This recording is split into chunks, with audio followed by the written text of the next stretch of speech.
الحمدللہ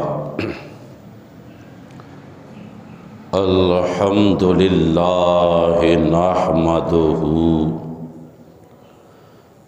ونصلی ونسلم علی رسولہ الکریم وعلی آلہ الطیبین الطاہرین وعلی اصحابہ الہادیین المہدیین وعلی اولیاء امتہ وعلماء ملتہ اجمعین اما بعد فاعوذ باللہ من الشیطان الرجیم بسم اللہ الرحمن الرحیم وَلَسَوْفَ يُعْطِيكَ رَبُّكَ فَتَرْضَىٰ صدق اللہ مولانا العظیم وصدق رسولہ النبی الکریم الامین والحمد للہ رب العالمین۔ تمام حضرات محبت و ذوق و شوق کے ساتھ مل کر درود پاک پڑھیں۔ اللہم صلی علی سیدنا و مولانا محمد معدن الجود والکرم و آلہ و صحبہ و بارک وسلم۔ الحمدللہ،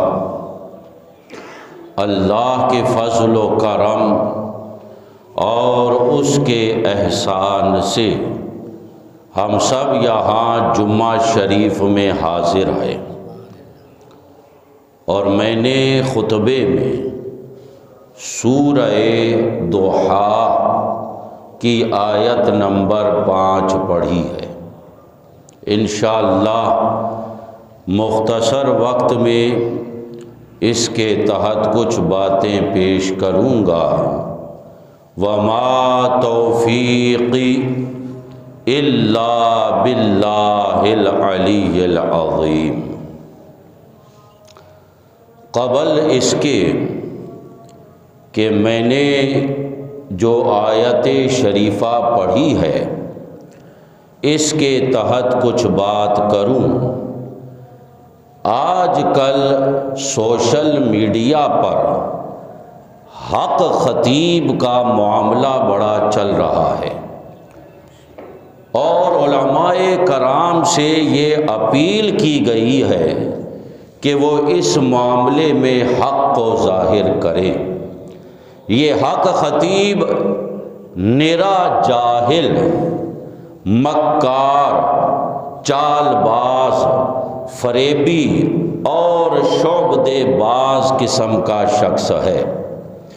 روحانی علاج کے نام پر یہ جو کچھ ڈھونگ رچاتا ہے اس کا ولایت یا کرامت سے کوئی تعلق نہیں ہے، بلکہ اس کے ان ڈھونگوں کا کہ یہ آنکھوں سے چین نکال دی، موتی نکال دیا، پیٹ سے سوئیاں منہ سے نکالی اور گولیاں نکالی، پتہ نہیں کیا کیا یہ شعبدے بازی کرتا ہے، اس کا کوئی تعلق روحانی علاج سے بھی نہیں ہے۔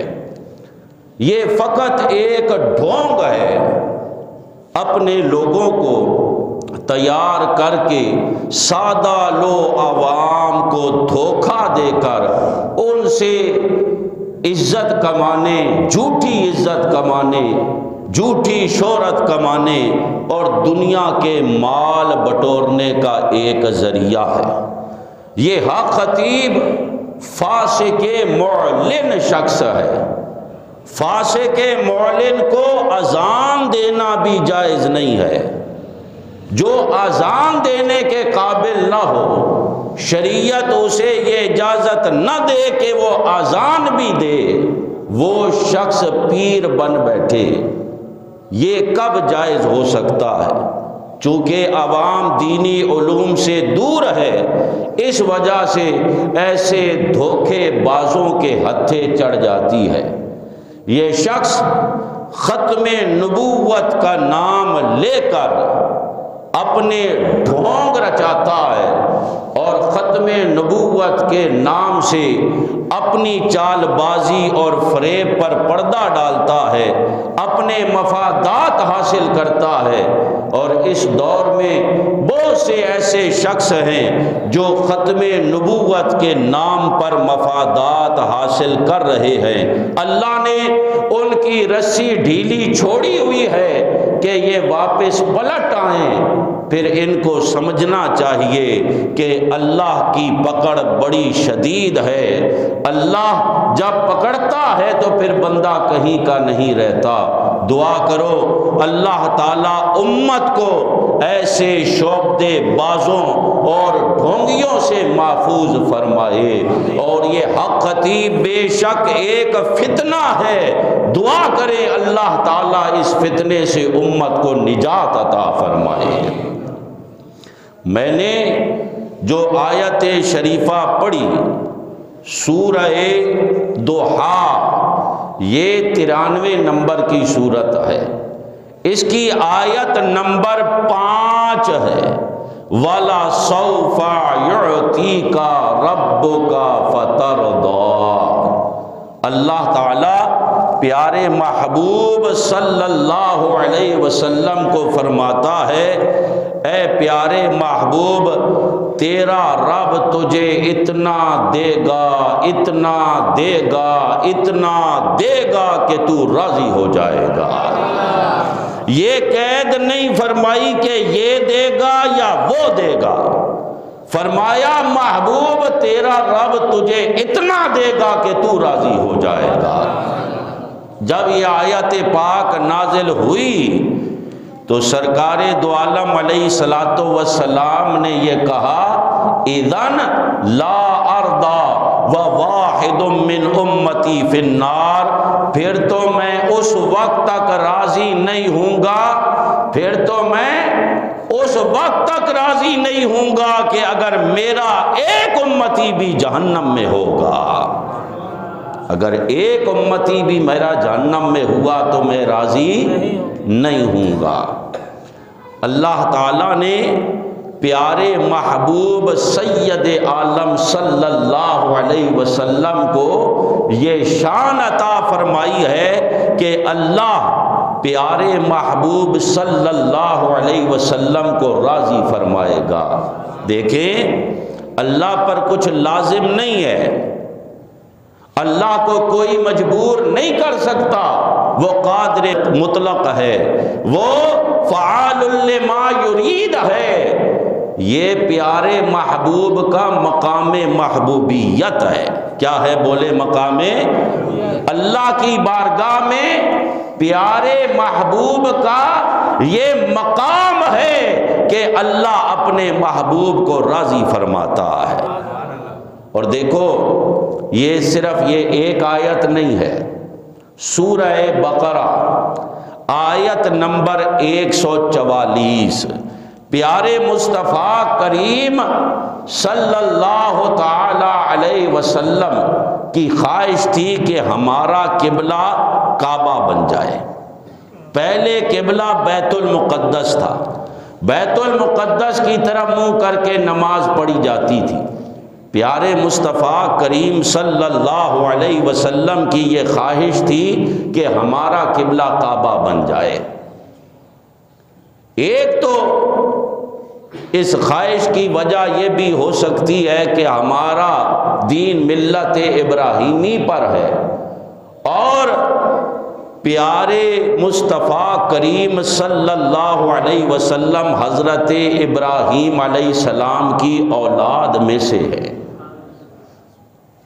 ایک وجہ دین کا ملت ابراہیمی پر ہونا کہ جب ہمارا دین ملت ابراہیمی پر ہے تو پھر ہمارا کعبہ بھی ابراہیمی ہو، اور دوسری بات کہ پیارے مصطفیٰ کریم صلی اللہ علیہ وسلم حضرت ابراہیم علیہ السلام کی اولاد میں سے ہیں، اور کعبے کو سب سے پہلے تو حضرت آدم نے تعمیر فرمایا، لیکن طوفان نوح میں جب یہ کعبہ شہید ہو گیا تو دوبارہ کعبے کو تعمیر فرمانے والے حضرت ابراہیم ہیں، اور حضرت ابراہیم سرکار کے جد امجد ہیں۔ تو اس خواہش کی وجہ یہ بھی ہو سکتی ہے کہ جس کعبے کو میرے جد امجد نے تعمیر فرمایا ہے، میری امت اسی کی طرف منہ کر کے نماز پڑھے۔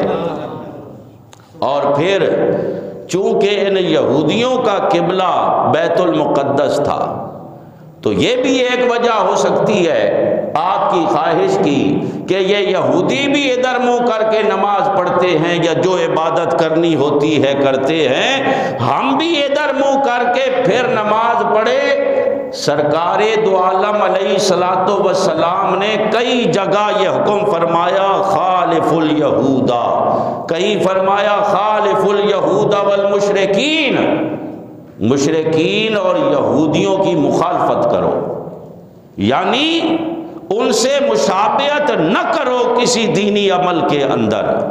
تو اس لیے سرکار دو عالم علیہ الصلوۃ والسلام کی خواہش کی ایک وجہ یہ بھی ہو سکتی ہے کہ ہم ادھر منہ نہ کریں جدھر یہودی منہ کرتے ہیں، ہم ادھر منہ کریں جدھر جد امجد حضرت ابراہیم علیہ السلام منہ کر کے نماز پڑھتے تھے۔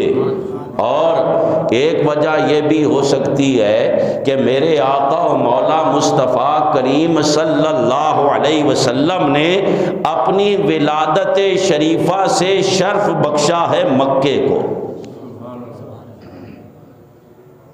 پیارے مصطفیٰ کریم صلی اللہ علیہ وسلم مکہ پاک میں پیدا ہوئے، دنیا میں تشریف لائے تو مسجد حرام کے بالکل قریب ہی ولادت گاہ مصطفیٰ ہے۔ جنہوں نے حاضری دی ہے، عمرے کے لیے گئے، حج کے لیے گئے، انہوں نے دیکھا ہوگا بالکل مسجد حرام کے قریب ولادت گاہ ہے۔ تو سرکار دو عالم علیہ الصلوۃ والسلام کی یہ خواہش، اس کی وجہ یہ بھی ہو سکتی ہے کہ آقا و مولا نے اللہ کی بارگاہ میں یہ خواہش اس لیے کی ہو کہ جہاں دنیا میں سب سے پہلے میرا قدم لگا ہے، کعبہ بھی ادھر ہی ہونا چاہیے۔ یہ وجہ بھی ہو سکتی ہے۔ بہرحال پیارے مصطفیٰ کریم صلی اللہ علیہ وسلم کی خواہش یہ کہ قبلہ کعبہ بن جائے۔ ایک دفعہ اس خواہش میں بہت زیادہ شدت آ گئی، تمنا بہت زیادہ بڑھ گئی، نماز کا وقت ہو گیا۔ سرکار دو عالم علیہ الصلوۃ والسلام وحی کے انتظار میں کہ رب وحی نازل فرمائے، حکم آ جائے کہ اے پیارے محبوب آپ کا قبلہ کعبہ بنا دیا گیا، لیکن وہی نہیں آ رہی۔ سرکار دو عالم علیہ الصلوۃ والسلام نے نماز شروع فرما دی، تکبیر تحریمہ ہو گئی، سرکار نماز پڑھا رہے ہیں، امامت کے مصلی پر ہے، اور ادا دیکھو، نماز پڑھتے ہوئے بار بار چہرہ یوں آسمان کی طرف اٹھا رہے ہیں۔ حضرت جبریل امین علیہ السلام آسمانوں سے تشریف لاتے تھے نا، سدرۃ المنتہا یہ مقام ہے حضرت جبریل علیہ السلام کا، آپ وہاں سے تشریف لاتے تھے۔ ادائے مصطفیٰ دیکھو کہ نماز میں جب قیام کی حالت میں ہو تو نگاہ سجدے کی جگہ ہونی چاہیے جہاں پر ماتھا رکھنا ہے۔ پیارے مصطفیٰ کریم صلی اللہ علیہ وسلم آسمان ملاحظہ فرما رہے ہیں، جبرائیل کب آئے گا، کب حکم آئے گا؟ پھر نماز میں قرات شریف فرماتے، پھر تھوڑی دیر میں آسمان کی طرف دیکھتے، ابھی تک جبرائیل نہیں آیا۔ بس اسی انتظار میں حضرت جبرائیل تشریف لے آئے۔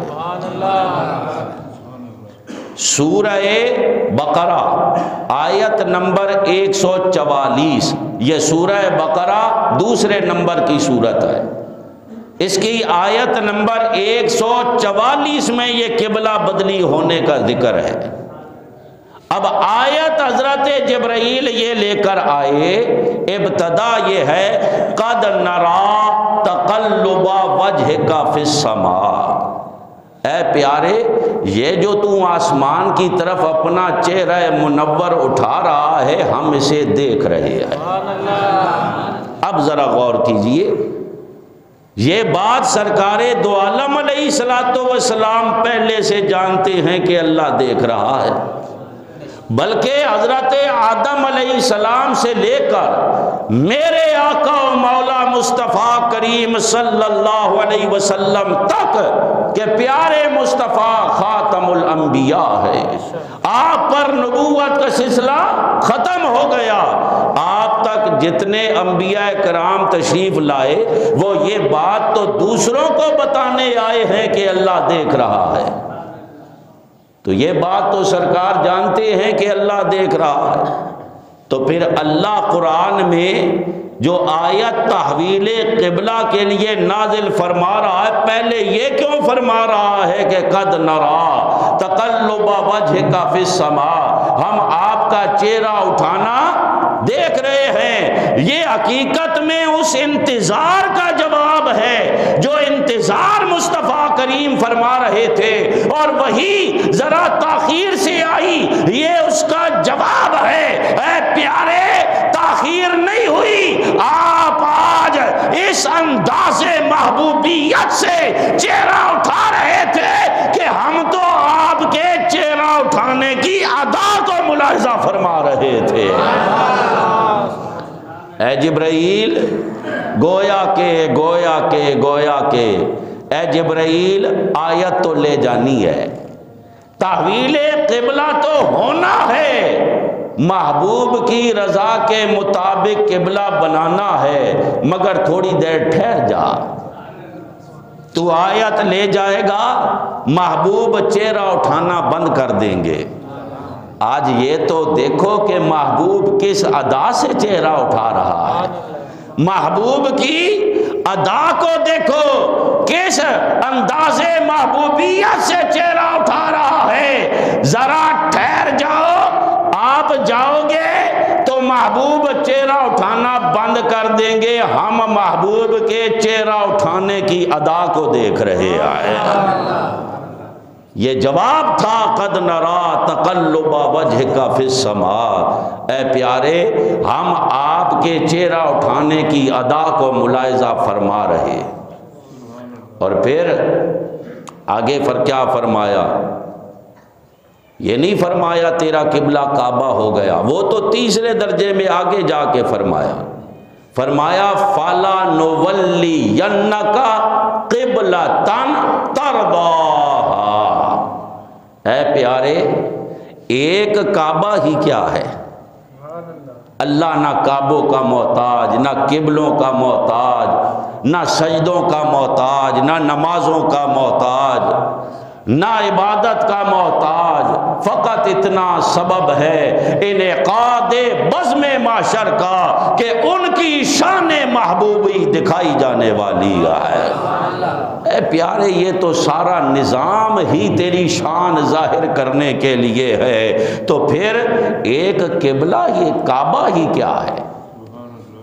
اللہ نہ دائیں بائیں اوپر نیچے کسی سمت کا محتاج نہیں۔ سورہ بقرہ کی آیت نمبر 115 میں رب نے خود فرمایا فَأَيْنَمَا تُوَلُّوا فَثَمَّ وَجْهُ اللَّهِ، جدھر بھی منہ کرو اللہ ہی کی طرف ہے، جدھر منہ کرو اللہ ہی کی طرف ہے، اللہ طرفوں سمتوں سے پاک ہے۔ تو اے پیارے ایک کعبہ ہی کیا ہے، فَلَنُوَلِّيَنَّكَ قِبْلَةً تَرْضَاهَا، اے پیارے آج جدھر تو راضی ہوتا ہے ادھر قبلہ بنا دیتے ہیں۔ ایک کعبہ ہی کیا ہے، پہلے ادائے محبوبیت سے چہرہ اٹھانے کی بات کا جواب، پھر رب نے فرمایا پیارے جدھر تو راضی ہوتا ہے ادھر قبلہ بناتے ہیں، قبلہ ترضاہا، جدھر تیری رضا ہو ادھر قبلہ بناتے ہیں۔ اور پھر تیسری درجے میں جا کر فرمایا کوئی یہ بھی تو نہ کہے کہ پیارے محبوب نے کعبے کی بات کی تھی، مسجد حرام کی بات کی تھی، اللہ نے اس کا ذکر نہیں فرمایا، تو پھر فرمایا فَوَلِّ وَجْهَكَ شَطْرَ الْمَسْجِدِ الْحَرَامِ، اے پیارے اپنا چہرہ پھیر دے پھر مسجد حرام کی طرف۔ اب نماز کے عین دوران آدھی نماز پڑھی ہے بیت المقدس کی طرف، اور عین نماز کے دوران پیارے مصطفیٰ چہرہ پھیر دیتے ہیں کعبے کی طرف۔ غور کریں اس بات پر کہ پہلے مصطفیٰ کریم نماز کدھر شروع کرتے ہیں، بولیں، اور پھر عین نماز کے دوران پیارے مصطفیٰ کریم اپنا چہرہ پھیرتے ہیں کعبے کی طرف۔ میرے مصطفیٰ کریم نے اپنا چہرہ کیا کعبے کی طرف پھیرا، ساری مخلوق کا چہرہ ہی ادھر پھر گیا۔ کعبے کو کعبہ بنایا ہی میرے مصطفیٰ کریم نے، کعبے کو عظمت دینے والے ہی میرے مصطفیٰ کریم ہیں۔ اسی لیے میں کہا کرتا ہوں کہ کعبے کے گرد پھیری وہ قبول ہے جس میں بدن کعبے کے گرد پھر رہا ہو اور دل مصطفیٰ کی گلی میں پھر رہا ہو۔ نہ صرف یہ کہ کعبے کو قبلہ بنانے والے مصطفیٰ ہیں، بلکہ اس قبلے کو بتوں سے پاک کرنے والے بھی مصطفیٰ ہیں۔ میرے اعلیٰ حضرت امام اہل سنت نے اسی لیے تو فرمایا کہ حاجیو آؤ شہنشاہ کا روزہ دیکھو، کعبہ تو دیکھ چکے کعبے کا کعبہ دیکھو۔ اور میرے اعلیٰ حضرت امام اہل سنت فرماتی ہے کہ خدا کی رضا چاہتے ہیں دو عالم، اور خدا چاہتا ہے رضا محمد صلی اللہ علیہ وسلم۔ اور اعلیٰ حضرت امام اہل سنت وہ ہیں جو مجدد ہیں، کیا ہیں بولو، مجدد ہیں، مجدد اعظم ہیں، ثانی امام اعظم ہیں، ترجمان اسلام ہے۔ فرماتے ہیں خدا کی رضا چاہتے ہیں دو عالم، اور خدا چاہتا ہے رضائے محمد، اور فرماتے ہیں محمد برائے جناب الہی، محمد برائے جناب الہی، جناب الہی برائے محمد صلی اللہ علیہ وسلم۔ اور یہ بات امام فخر الدین رازی رحمۃ اللہ علیہ نے تفسیر کبیر میں بھی لکھی ہے۔ آپ فرماتے ہیں یہ جو رب نے فرمایا والا سوف یعطیک ربک فترضی، تو گویا کہ رب نے فرمایا یا محمد صلی اللہ علیہ وسلم کل احد یطلب ردائی وانا اطلب رداءک فی الدارین۔ آپ فرماتے ہیں یہ آیت پڑھو والا سوف یعطیک ربک فترضی، کہ تیرا رب تجھے اتنا دے گا، اتنا دے گا، اتنا دے گا، تو راضی ہو جائے گا۔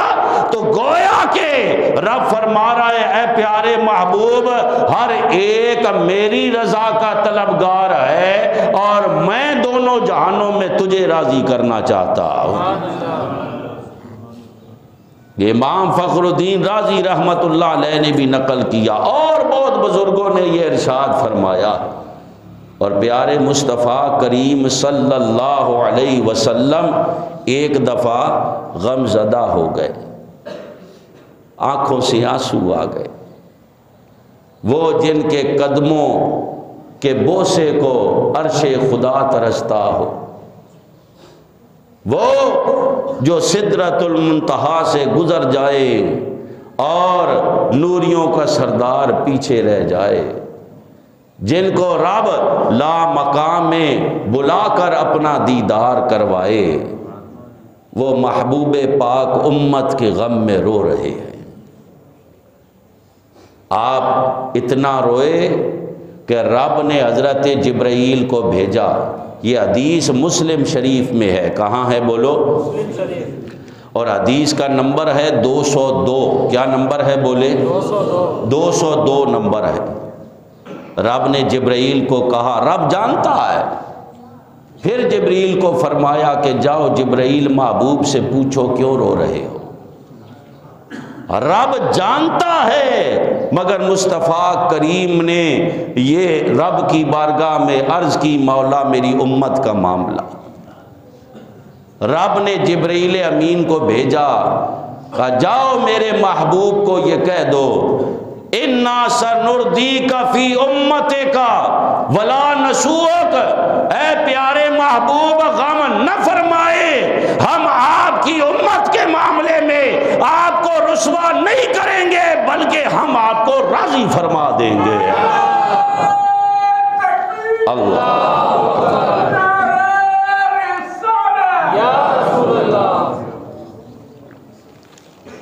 آپ کی امت کے معاملے میں آپ کو ہم راضی فرما دیں گے، آپ غم نہ فرمائیں۔ پھر قیامت کے دن منظر یہ ہوگا کہ جس کا فقط نام محمد ہوگا۔ آج لوگوں کو شوق چڑھ گیا ہے کہ پٹھا سا نام رکھے جو کسی کا نہ ہو۔ میں کہا کرتا ہوں پھر وہ محشر کے میدان میں کھڑا بھی اکیلا ہی ہوگا۔ اللہ کے محبوبوں کے نام رکھو، اور اس سے پیارا نام کون سا جو نام میرے پیارے مصطفیٰ کا ہے۔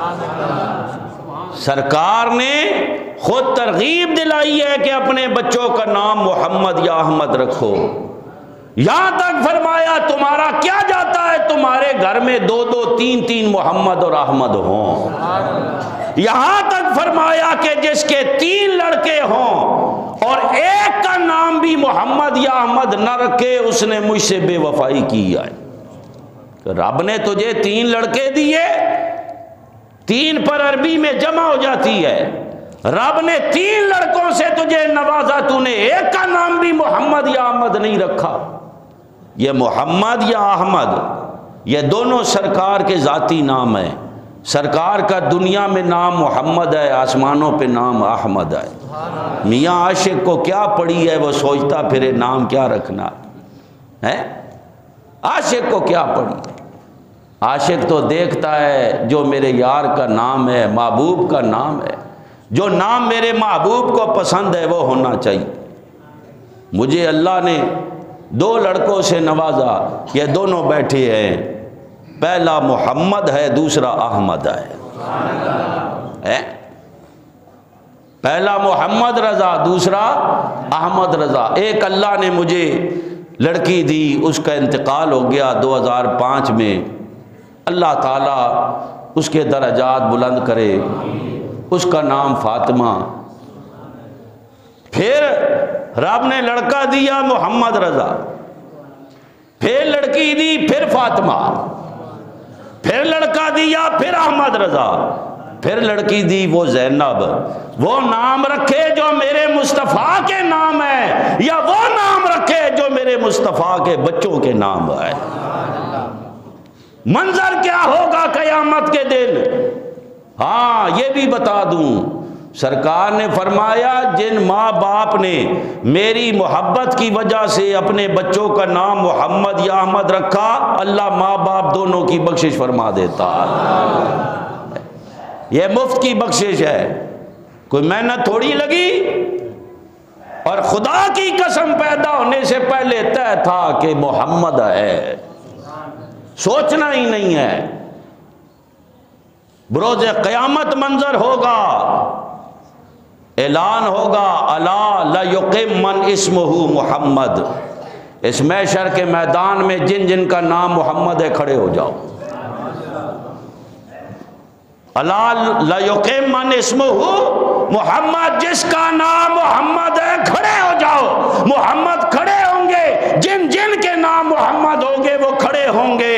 حکم ہوگا فَلْيَدْخُلِ الْجَنَّةَ لِقَرَامَتِ اسمہ ہی، جاؤ تمہارے سے کوئی حساب نہیں ہے، اس نام کی عزت کی وجہ سے جنت میں داخل ہو جا۔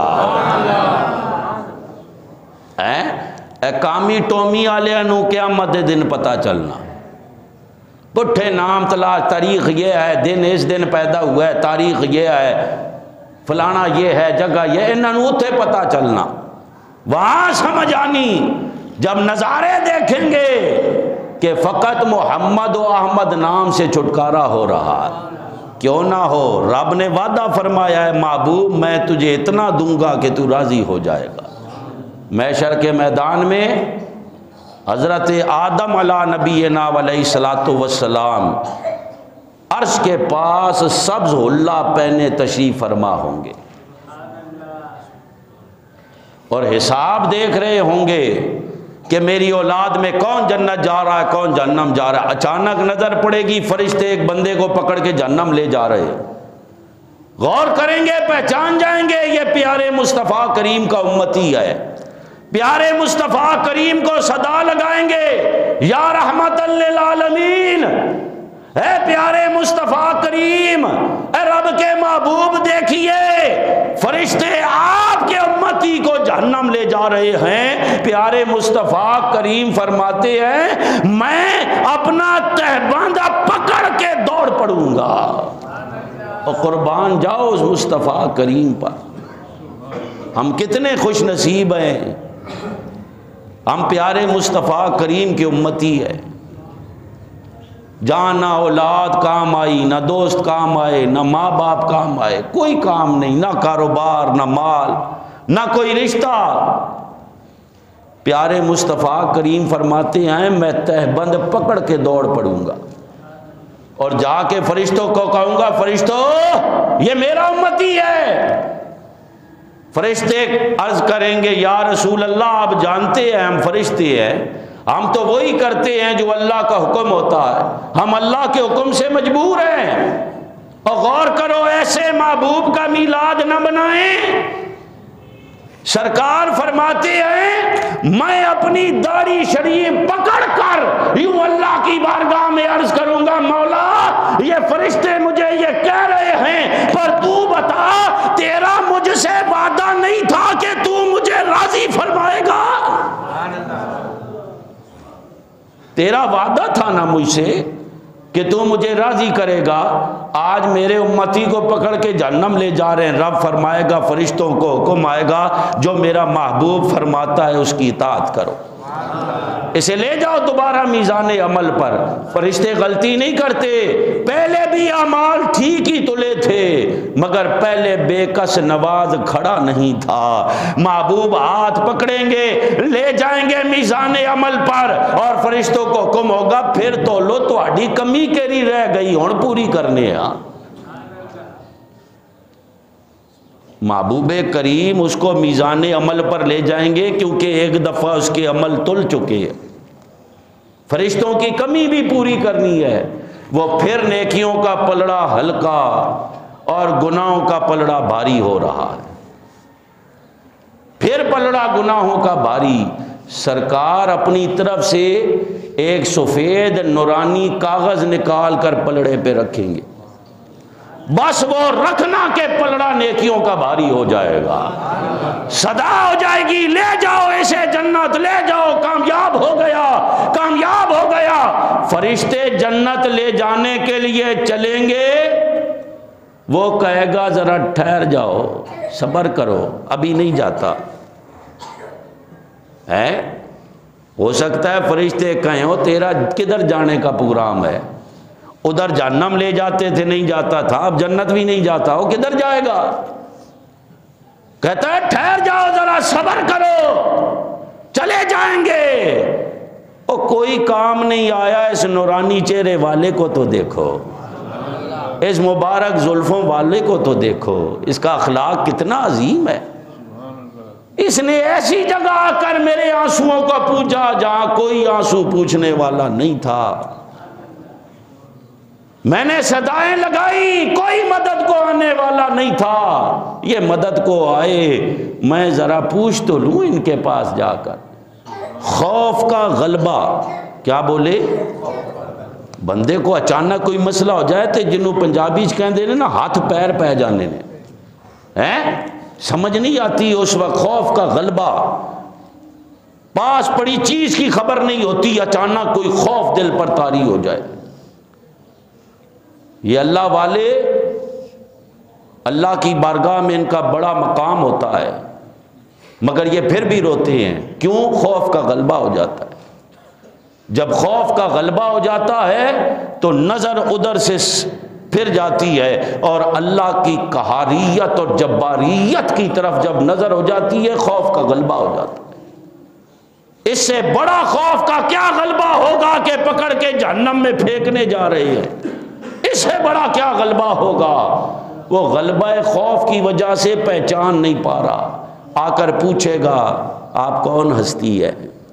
آج میرے آنسو، آپ نے میرے آنسو پوچھے اور میری مدد کی، آپ کون ہیں؟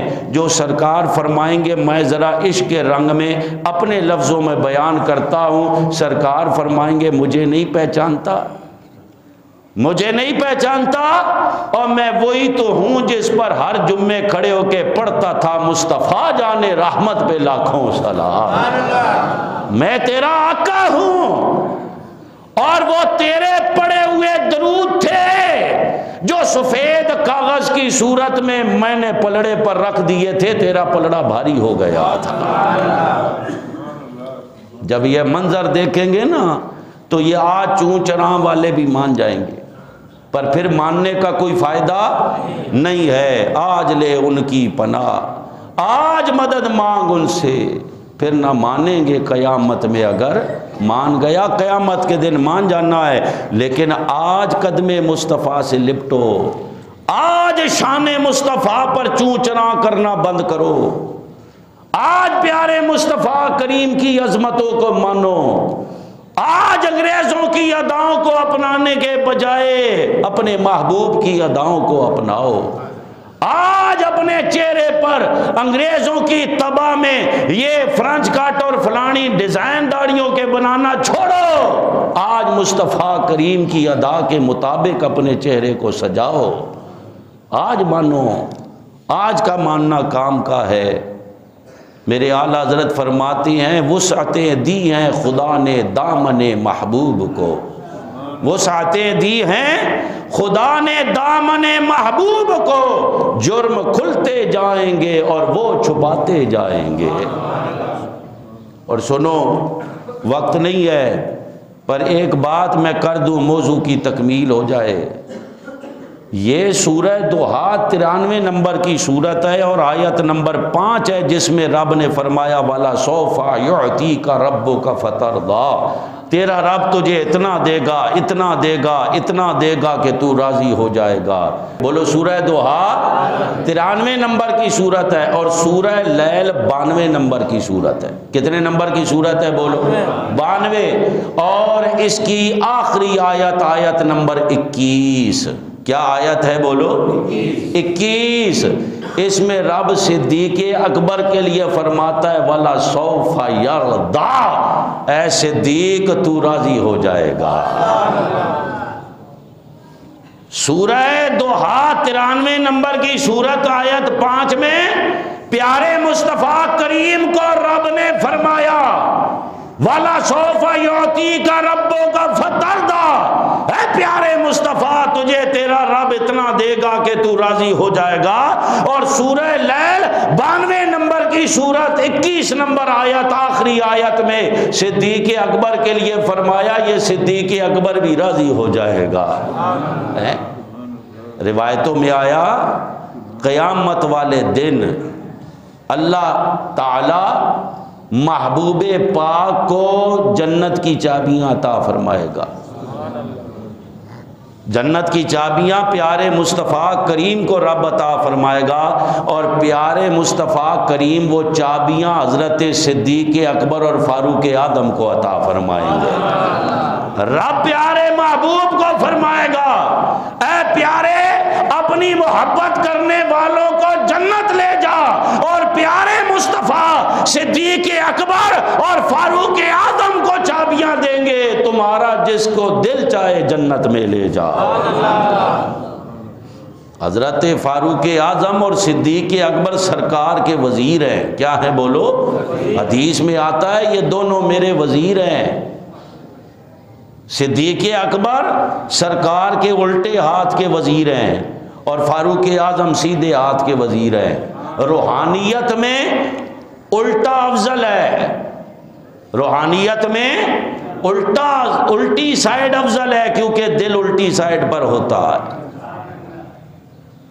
سرکار نے فرمایا حضرت فاروق اعظم اور صدیق اکبر کے لیے یہ میری آنکھیں اور میرے کان ہیں۔ اللہ تعالی ہمیں ان محبوبوں کی شان و عظمت سمجھنے کی توفیق عطا فرمائے۔ اللہ تعالی ان پیاروں کی محبت میں زندہ رکھے، ان پیاروں کی محبت میں موت عطا فرمائے۔ وآخر دعوانا ان الحمد للہ رب العالمین۔